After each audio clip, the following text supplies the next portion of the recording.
Hello my dear friends and students. इस video में मैंने एनसीईआरटी के कक्षा क्लास 12 के पार्ट 2 के समाकलन के चैप्टर 7 को लिया है और हमारा प्रश्नावली 7.1 है और उस 1 का यह पहला क्वेश्चन है। पहला क्वेश्चन है कि निम्नलिखित फलनों के प्रति अवकलज यानी समाकलन निरीक्षण विधि द्वारा ज्ञात कीजिए।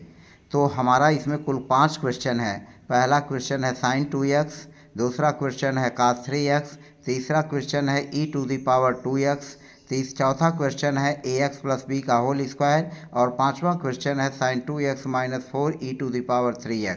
इन सब के समाकलन हमें निरीक्षण विधि द्वारा ज्ञात करने हैं। तो फिलहाल हम एक एक करके इन क्वेश्चंस को हल करते हैं। पहला क्वेश्चन आप देखें। पहला क्वेश्चन है sin 2x। पहला क्वेश्चन है sin 2x। अब यह जो sin 2x है हमें इसका समाकलन ज्ञात करना है। तो समाकलन ज्ञात करने के लिए हमें निरीक्षण विधि का उपयोग करना है। तो जैसा कि आप जानते हैं कि जो d/dx अर्थात जो -cos 2x का अवकलन होता है, -cos 2x का जो अवकलन होता है वह हो जाएगा 2 sin 2x। d/dx -cos 2x का जो अवकलन होगा वह 2 sin 2x हो जाएगा। अब हम 2 से इधर भाग दे देते हैं तो हमारा हल इस तरह से होगा 1/2 और d/dx और फिर हम लिख लेंगे -cos 2x is equal to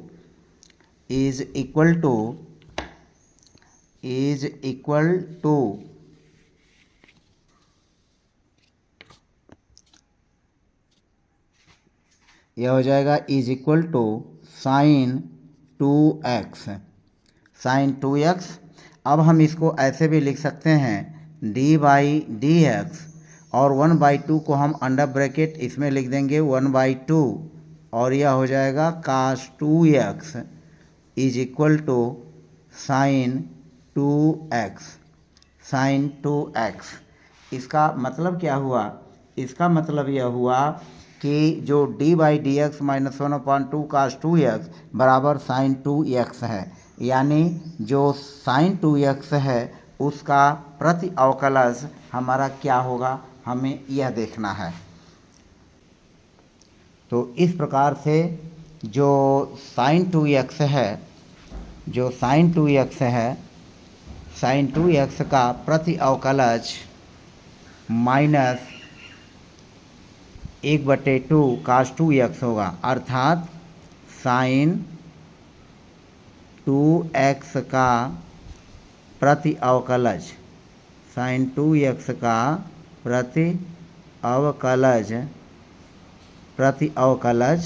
-1/2 और cos 2x है। यह इसका निरीक्षण विधि द्वारा सॉल्यूशन हुआ। इसका निरीक्षण विधि द्वारा ये सॉल्यूशन हो गया। अब हम जो दूसरा क्वेश्चन है उसको देखते हैं। दूसरा क्वेश्चन देखें।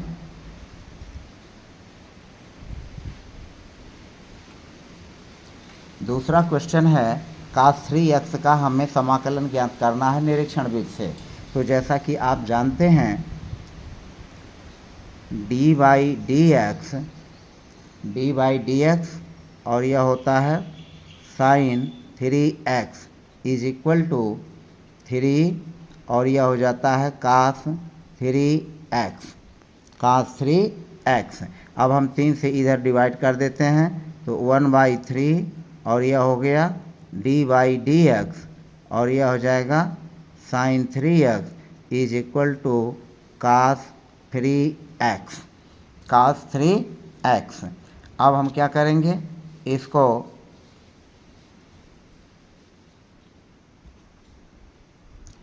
अब यह जो हमारा हो गया 1/3 को इसमें कर देंगे और तब हम लिख सकते हैं d/dx, यहाँ लिखेंगे 1/3 और यहाँ लिख लेंगे sin 3x is equal to cos 3x। इसका मतलब क्या हुआ? इसका मतलब यह हुआ कि जो cos 3x है उसका प्रति अवकलज, इसलिए cos 3x का समाकलन अर्थात प्रति अवकलज समाकलन 1/3 sin 3x है। cos 3x का समाकलन 1/3 sin 3x है। अब जो तीसरा हमारा है, तीसरा क्वेश्चन आप देखें, तीसरा क्वेश्चन इस प्रकार से है। हम इसको ऐसे भी लिख सकते हैं निरीक्षण विधि में d/dx और यहाँ लिखेंगे e⁻³ इज इक्वल टू 2 है e⁻²x, तो हम इसको लिख सकते हैं, यह हो जाएगा 2e⁻²x e⁻²x। अब हम इसको 2 को यहाँ भाग दे करके लिखेंगे, यानी 1/2 d/dx e⁻² is equal to e⁻²x। अब हम 1/2 को यहाँ कर लेते हैं और तब हम लिखेंगे d/dx 1/2 e⁻²x is equal to e⁻²x। और इसलिए e⁻²x का जो प्रति अवकलज होगा,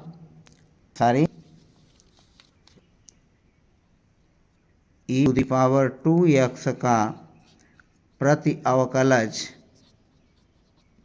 प्रति अवकलज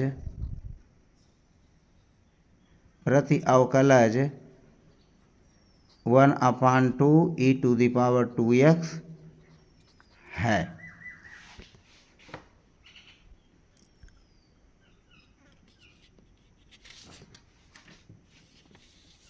अब चौथा क्वेश्चन देखें। चौथे क्वेश्चन के लिए हम निरीक्षण विधि का जब उपयोग करेंगे तो हम लिखेंगे d/dx और ax प्लस b⁻³ तो इसका अवकलन हमारा होता है 3a और फिर हो जाएगा ax प्लस b का होल स्क्वायर।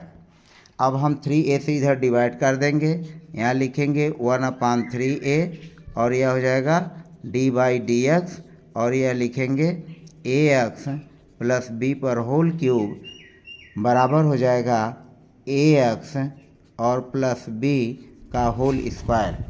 अब हम क्या करेंगे, 1/3 को यहाँ अंदर कर लेंगे और लिखेंगे d/dx 1/3a और फिर यह हो जाएगा ax प्लस b का होल क्यूब बराबर यह हो जाएगा ax और प्लस b का होल स्क्वायर। अर्थात इसका मतलब यह हुआ कि ax प्लस b का जो प्रति अवकलज होगा वह यह होगा, इसलिए ax और प्लस b का होल स्क्वायर का प्रति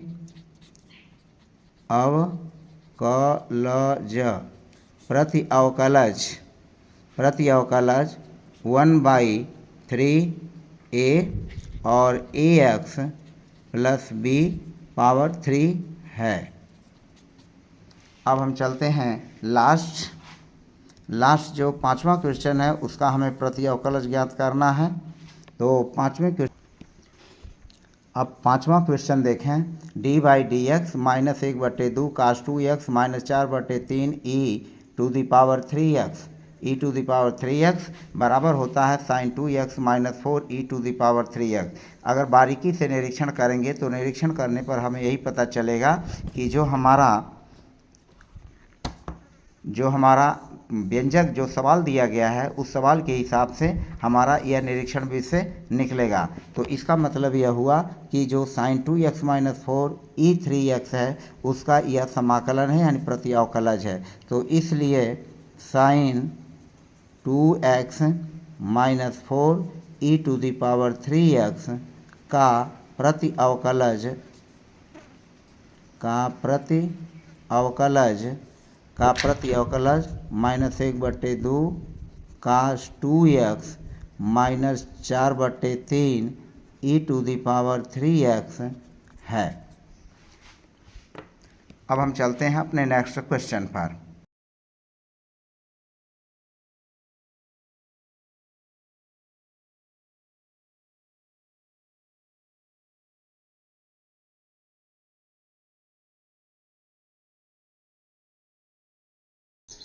अब हम अगले क्वेश्चंस पर चलते हैं। निम्नलिखित समाकलनों को ज्ञात कीजिए।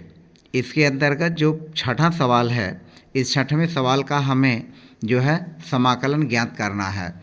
तो यहाँ पर जैसा कि आप देख रहे हैं समाकलन, और अंडर ब्रैकेट है 4 × e⁻³ फिर +1 और इस इंटू dx, इसका हमें समाकलन करना है।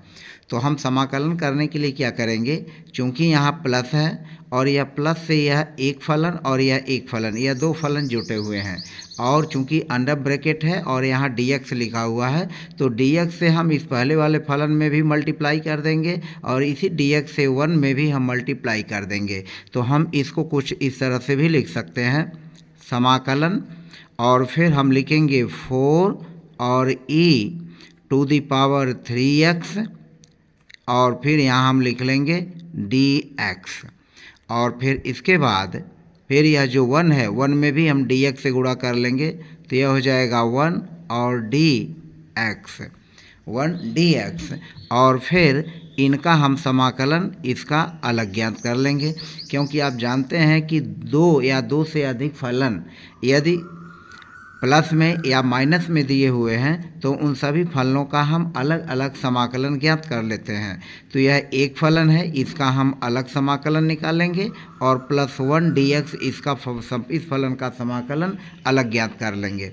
अब यहाँ पर देखें, यहाँ 4 से इस फलन में मल्टीप्लाई है, तो हम 4 को बाहर कॉमन कर लेंगे और तब लिखेंगे 4 समाकलन e⁻³ और फिर लिख लेंगे dx, और फिर आगे क्या है, आगे हमारा फिर समाकलन है 1 और फिर dx।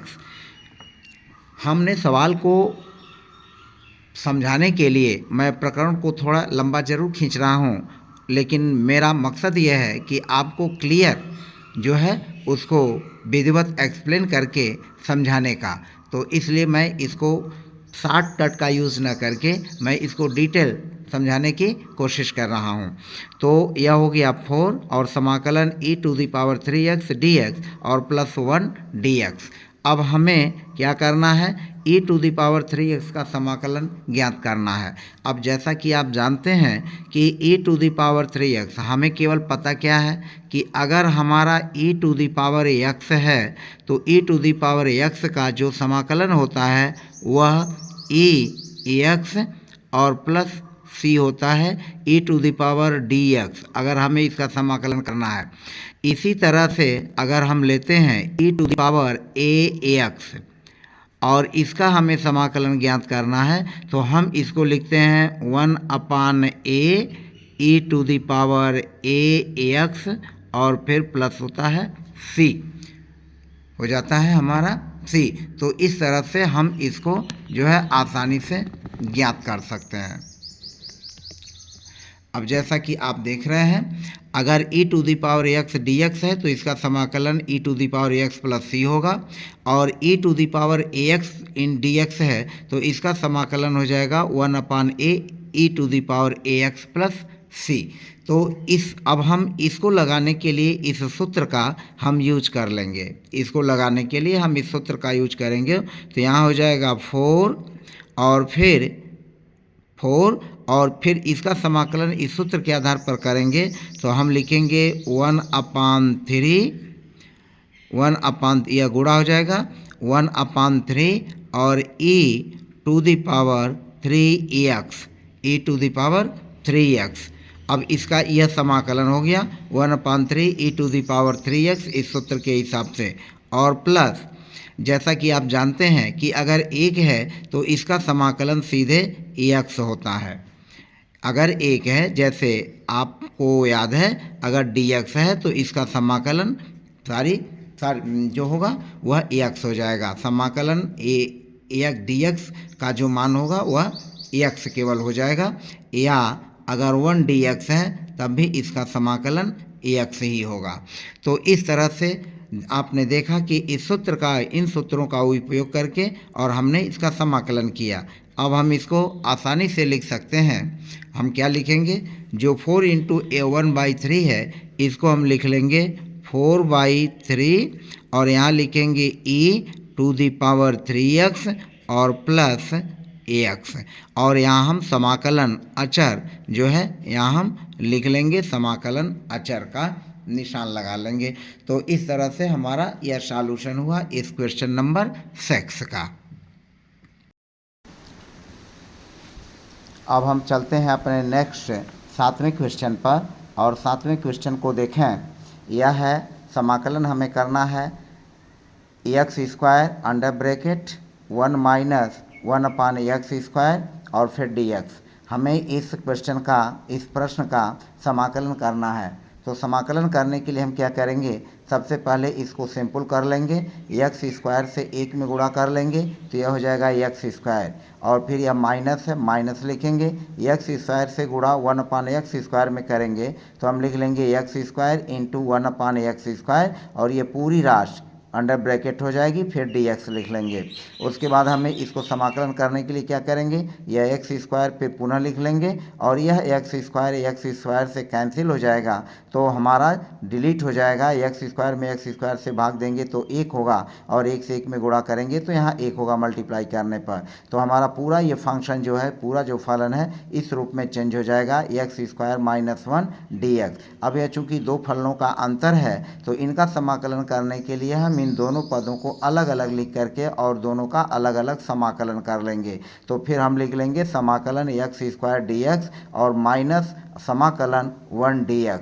और अब जैसा कि आप जानते हैं कि समाकलन x⁴n dx, इसका जब हम समाकलन करते हैं तो इसका फार्मूला होता है x⁴n+1 और होल डिवाइडेड बाई n+1। यह हमारा फार्मूला है। इस फार्मूला के आधार पर हम इसका जो है समाकलन कर लेंगे, और 1 dx का आप जानते ही हैं कि इसका समाकलन x होता है। तो इस तरह से हम इसको लिख लेंगे, और हमारा ये समाकलन हो जाएगा x² में 1 जोड़ देंगे और बटे लिख लेंगे 3 माइनस इसका समाकलन x हो जाएगा, और तब हमारा हो जाएगा समाकलन करने पर हम इसको आसानी से हल कर सकते हैं। यह हमारा समाकलन होगा 1/3, यह जो 3 है इसको लिखेंगे 1/3, यह हो जाएगा x, 2 पर 1 जोड़ लेंगे 3, तो 1/3x3 और माइनस हो जाएगा x। अब इसमें से हम क्या कर सकते हैं, सामान्य वे में x हम कॉमन कर सकते हैं, और x कॉमन करके लिखेंगे तो अंडर ब्रैकेट लिखेंगे 1/3x² और माइनस 1। तो इस क्वेश्चन नंबर 7 का इस तरह से यह समाकलन हो जाएगा।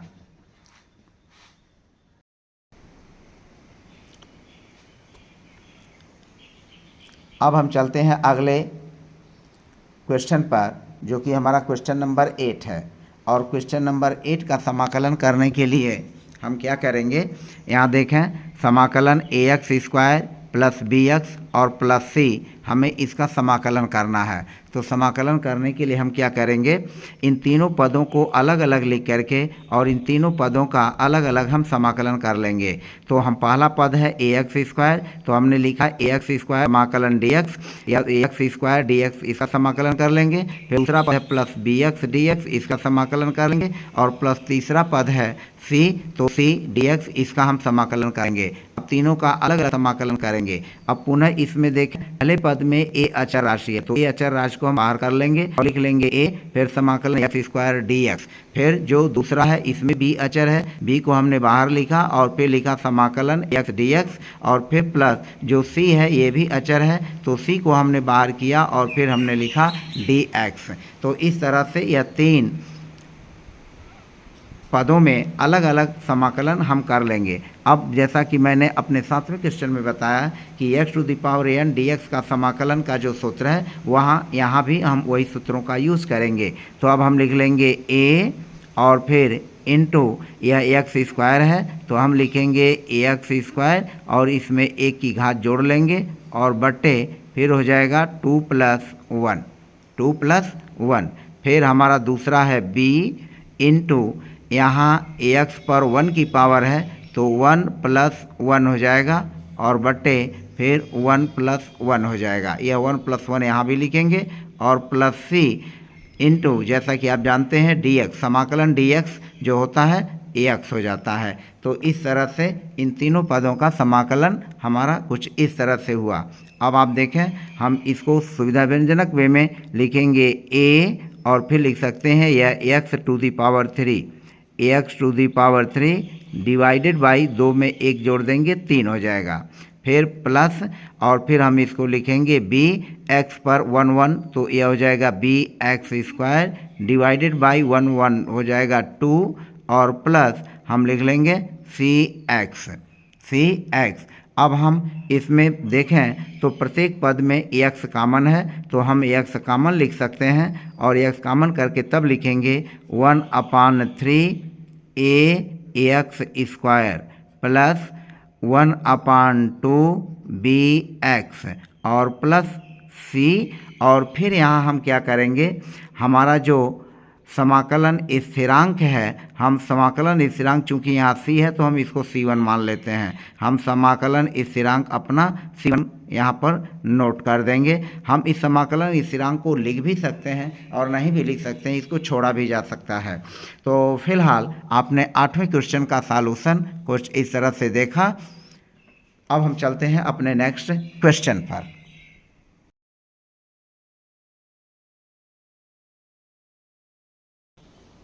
हमारा 9वां क्वेश्चन है। 9वां क्वेश्चन का समाकलन करना है। यह है 2x square plus EX under bracket है और dx है। तो इसका भी समाकलन करने के लिए चूंकि यह दो पदों का जोगफल है तो हम इसको बाहर कर लेंगे और चूंकि यहाँ दो अचर है तो दो को हम बाहर करेंगे और फिर लिखेंगे ax स्क्वायर और फिर dx से यहाँ गुणा कर देंगे तो ax स्क्वायर dx हो जाएगा, एक्स स्क्वायर dx हो जाएगा। फिर प्लस है, प्लस लिखेंगे और फिर समाकलन चिन्ह और फिर e to the power x लिखेंगे और e to the power x लिख करके फिर यहाँ dx लिख लेंगे। तो इस तरह से इन दोनों पदों का हम समाकलन करेंगे और दोनों पदों का समाकलन करने के बाद हम क्या करेंगे इसमें जो कांस्टेंट स्थिरांक है समाकल स्थिरांक जो है उसको हम लगा लेंगे।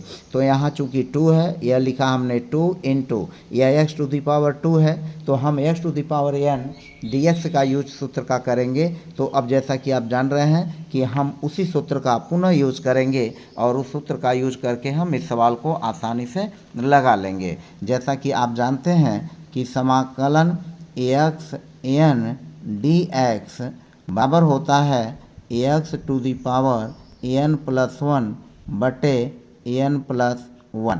तो इस सूत्र के आधार पर हम इसका समाकलन कर लेंगे तो यह हो जाएगा x 2n और इसमें हम 1 जोड़ लेंगे क्योंकि यहाँ 1 जोड़ा गया, n तो वही रहेगा तो यहाँ 2 वही रहेगा, इसमें 1 जोड़ लेंगे और बटे फिर 2 और धन हो जाएगा 1 और फिर यहाँ हम क्या करेंगे e to the power x, जैसा कि आप इसको जानते हैं e to the power x dx का जो समाकलन होता है वह सिर्फ e to the power x ही होता है। तो हम इसको e to the power x लिख लेंगे। क्या लिखेंगे e to the power x लिख लेंगे। अब हम और फिर यहाँ पर हम कांस्टेंट जो है अचर समाकल स्थिरांक c1 नोट कर देंगे और तब हमारा सवाल हो जाएगा 2 और x टू दी पावर 2 में 1 जोड़ लेंगे 3 हो जाएगा और डिवाइडेड बाई 3 और plus e to the power x और फिर कांस्टेंट c1 हो गया। अब हम इसको सिंपल वे में लिख सकते हैं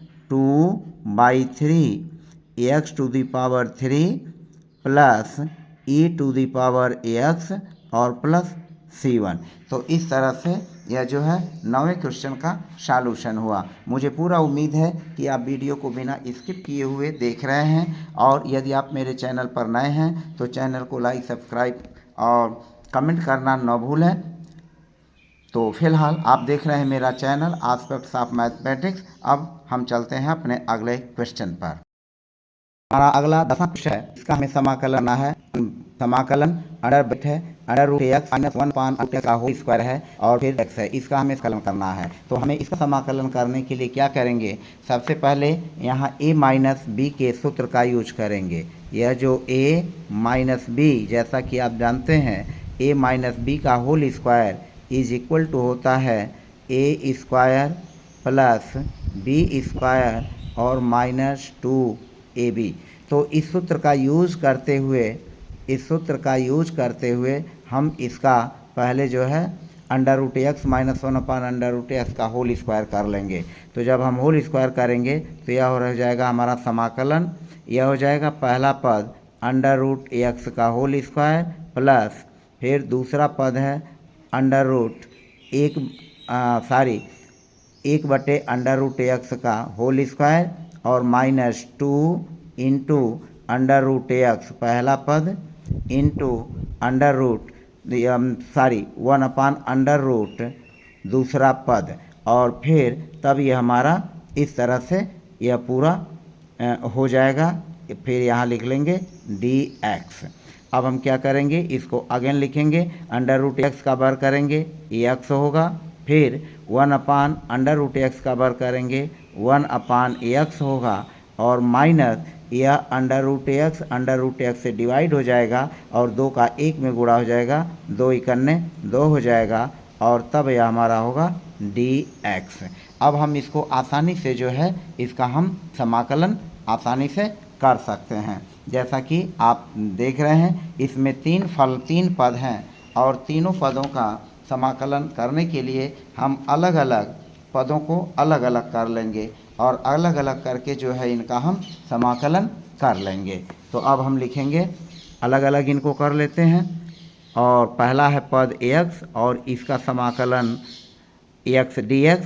फिर हमारा दूसरा पद है तो समाकलन 1/x और फिर हो जाएगा dx। फिर तीसरा पद है तो हम लिखेंगे समाकलन 2dx हो गया। और इस तरह से अब हम इसको आगे जो है करके आसानी से सवाल को लगा सकते हैं।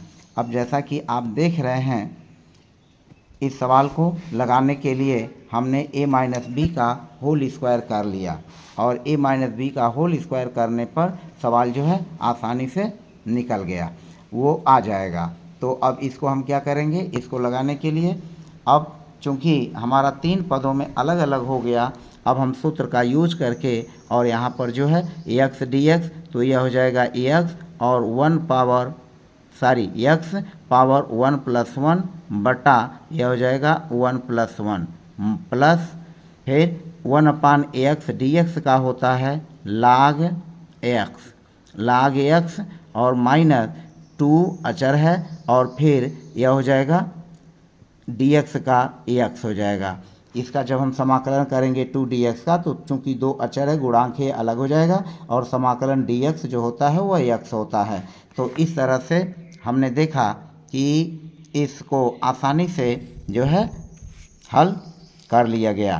तो अब हमारा जो सवाल बनेगा वह एक में जोड़ लेंगे 2, तो यह हो जाएगा 1/2 और x और एक हो जाएगा 2, तो 1/2 x स्क्वायर और प्लस यहाँ लिखेंगे log x और फिर हो जाएगा -2x। अब हम यहाँ पर क्या करेंगे, हम कांस्टेंट समाकलन स्थिरांक को हम यहाँ लिख लेंगे। तो इस तरह से क्वेश्चन नंबर 10 का यह सॉल्यूशन हुआ और इसी तरह से हम अन्य क्वेश्चन को भी कर सकते हैं। तो फिलहाल अब हम चलते हैं अपने नेक्स्ट क्वेश्चन पर।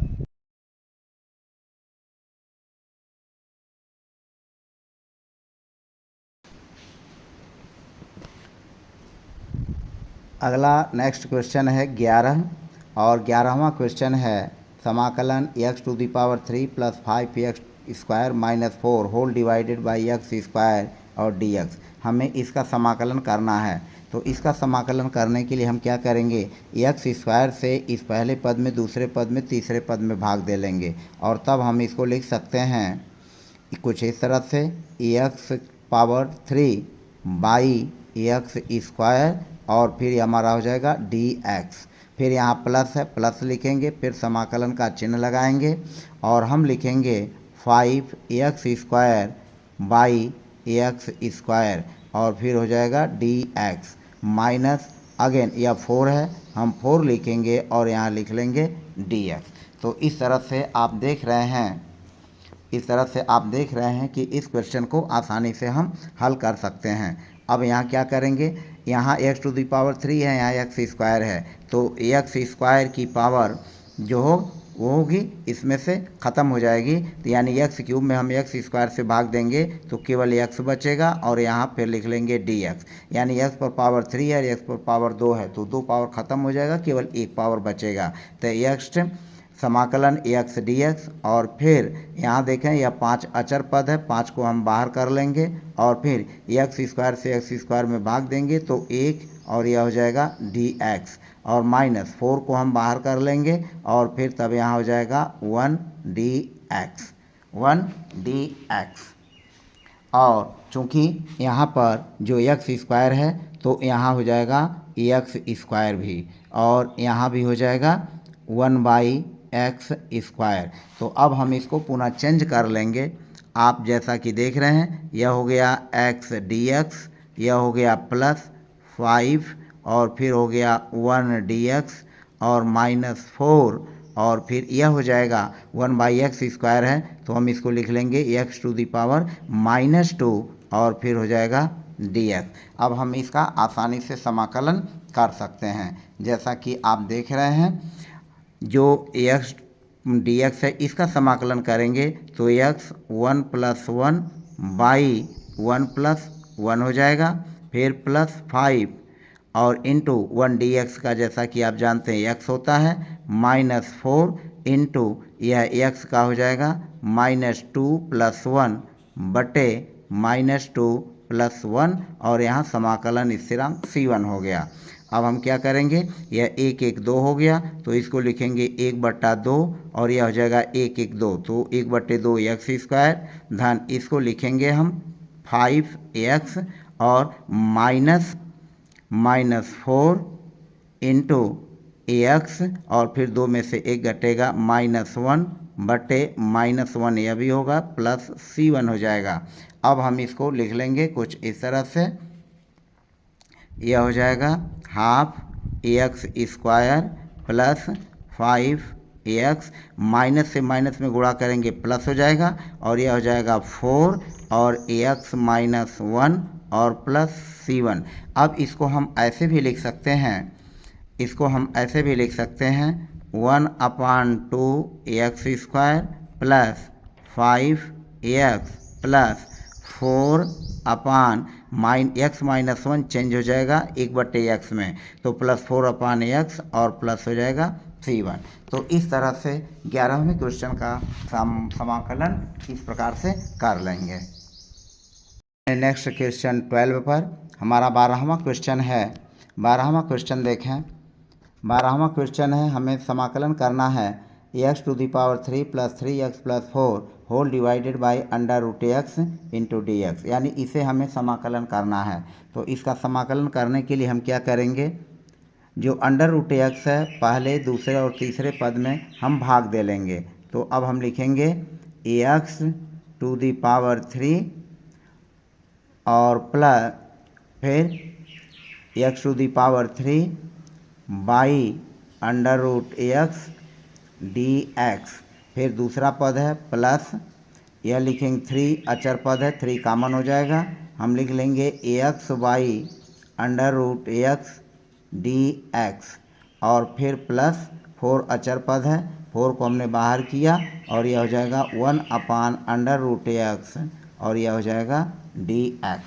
तो इस तरह से इसका समाकलन करेंगे अलग अलग पदों में तोड़ करके।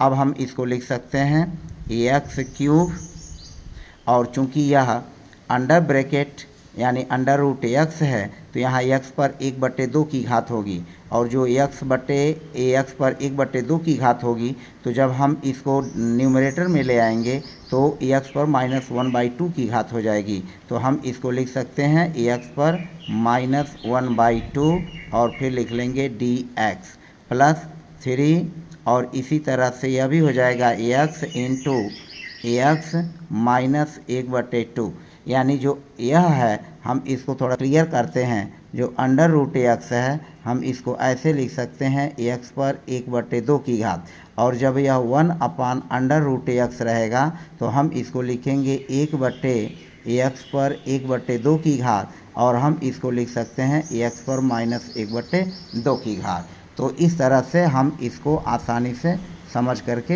इसको लगा सकते हैं।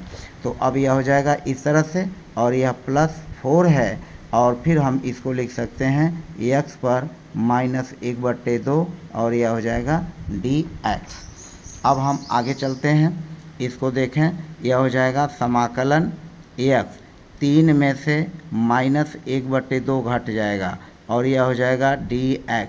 केवल समझाने के लिए मैं लंबा प्रकरण ले रहा हूँ, अन्यथा आपका अभ्यास हो जाने पर इसको शॉर्टकट में भी लगा सकते हैं। अब उसके बाद हम लिखेंगे 3, और यह हो जाएगा x, यहाँ पावर 1 है, यहाँ पावर 1 है, तो हम 1 - 1/2 कर लेंगे, और यह हो जाएगा हमारा dx। यहाँ भी सारी यहाँ dx रहेगा, और फिर हमारा हो जाएगा +4, और इसको हम लिख लेंगे x पर -1/2 dx। अब हम इसका समाकलन कर लेंगे आराम से। तो यह हो जाएगा, हम लिखेंगे x, और यह हो जाएगा 2 में 3 से गुणा करेंगे, 2 3 6 में से 1 घटाएंगे 5/2, और यहाँ लिख लेंगे dx प्लस हमारा यह हो जाएगा x, 1 में से आधा घटाएंगे, हाफ घटाएंगे, तो x पर 1/2 की पावर होगी, यहाँ लिख लेंगे dx, और प्लस यहाँ हमारा हो जाएगा 4, और यह लिख लेंगे x पर -1/2 dx। अब हम इसका समाकलन कर लेंगे। समाकलन करने के लिए हम क्या करेंगे, यहाँ हम क्या करेंगे x, और यह 5/2 है, तो 5/2 और +1 जोड़ लेंगे, फिर यहाँ हो जाएगा 5/2 और +1, 5/2 +1 हो जाएगा, और फिर प्लस यह है 3 इंटू x पर यह 1/2 है, 1/2 +1, और फिर यहाँ हो जाएगा 1/2 +1, और फिर प्लस यह हो जाएगा 4 x पर -1/2 +1, और फिर हो जाएगा -1/2 +1। अब हम आगे चलते हैं। अब यहाँ देखें 2 करने 2 और 5 2 7, यानी यहाँ 7/2 होगा, और ये भी जोड़ने पर 7/2 होगा। तो अब जो 7/2 है हम इसको ऐसे लिख लेंगे 7/2, और यह जो 7/2 है इसको हम लिख लेंगे 2/7। तो 2/7 x पावर 7/2 प्लस यहाँ देखें यह 3 है, इंटू यहाँ x टू दी पावर 3/2 होगा, और यह जो होगा 3/2 होगा, तो 3/2 हम यहाँ ऐसे लिख लेंगे 3/2, और +4, और यह 1 में से आधा घटेगा, तो x पर 1/2 होगा, और यहाँ भी 1/2 ही होगा। अब हम क्या करेंगे, इसको आगे बढ़ा लेंगे, और बढ़ा करके तब हम इसको लिख लेंगे 2/7 x पर 7/2 प्लस यहाँ हो जाएगा यह जो 3 है, तो 3, और इसको 3/2 को जब यहाँ करेंगे तो यह 2/3 हो जाएगा, तो यह 3 इस 3 से कट जाएगा, तो हमारा हो जाएगा 2 यहाँ हो जाएगा 2/3, तो यह हो जाएगा 2, और फिर x पर 3/2 की पावर होगी, और प्लस यह 1/2, तो यह हो जाएगा 2/1, 2 से 4 में गुणा हो जाएगा, तो यह हो जाएगा 8, और x पर 1/2 की पावर हो जाएगी। तो इस तरह से आपने देखा कि सब में जो है 2/7 x 7/2 +2 x 3/2 और +8 x 1/2 पावर हो जाएगी। और यहाँ चूँकि हमने समाकलन किया तो हम समाकलन स्थिरांक C1 यहाँ पर नोट कर सकते हैं, या अन्यथा इसको छोड़ भी सकते हैं। तो इस तरह से आपने देखा कि इस 12वें क्वेश्चन का हम कुछ इस तरह से इसका समाकलन कर लेंगे। आप चाहें तो x 1/2 इसमें से कॉमन कर सकते हैं, इसमें से कॉमन करके आप अलग लिख लेंगे तो वो भी हो जाएगा। तो फिलहाल आज की वीडियो में बस इतना ही, फिर हम अगले वीडियो में अगले सवालों के साथ पुनः आप बताएंगे। तब तक के लिए बाय बाय।